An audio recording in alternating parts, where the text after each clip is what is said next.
ఈ వీడియో చూడండి. నేను పోలీస్ కానిస్టేబుల్ని. శాంతి భద్రతలను కాపాడటం మరియు ప్రజల రక్షణ నా మొదటి బాధ్యత. నేను హెడ్ కానిస్టేబుల్ని. క్రమశిక్షణ పాటించడం మరియు ఫీల్డ్లో టీంను నడిపించడం నా కర్తవ్యం. నేను అసిస్టెంట్ సబ్ ఇన్స్పెక్టర్ని. క్షేత్రస్థాయిలో విచారణలు నిర్వహించడం మరియు సహాయం అందించడం నా బాధ్యత. నేను సబ్ ఇన్స్పెక్టర్ని. దర్యాప్తు, గస్తీ మరియు చట్టాన్ని అమలు చేయడం నా ప్రధాన బాధ్యత. నేను సర్కిల్ ఇన్స్పెక్టర్ని. నా సర్కిల్లోని పోలీస్ స్టేషన్ల నిర్వహణ, దర్యాప్తు మరియు ఫోర్స్ కమాండ్ నా ఆధీనంలో ఉంటాయి.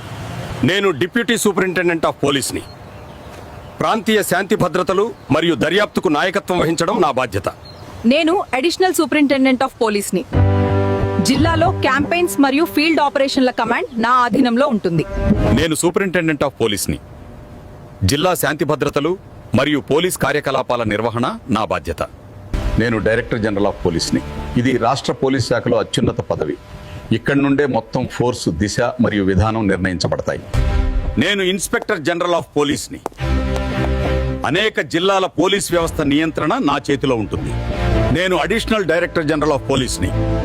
రాష్ట్ర స్థాయిలో నిర్వహణ మరియు ప్రత్యేక విభాగాల బాధ్యత నా ఆధీనంలో ఉంటుంది. నేను డైరెక్టర్ జనరల్ ఆఫ్ పోలీస్ని. ఇది రాష్ట్ర పోలీస్ శాఖలో అత్యున్నత పదవి. ఇక్కడి నుండే మొత్తం ఫోర్స్ దిశ మరియు విధానం నిర్ణయించబడతాయి.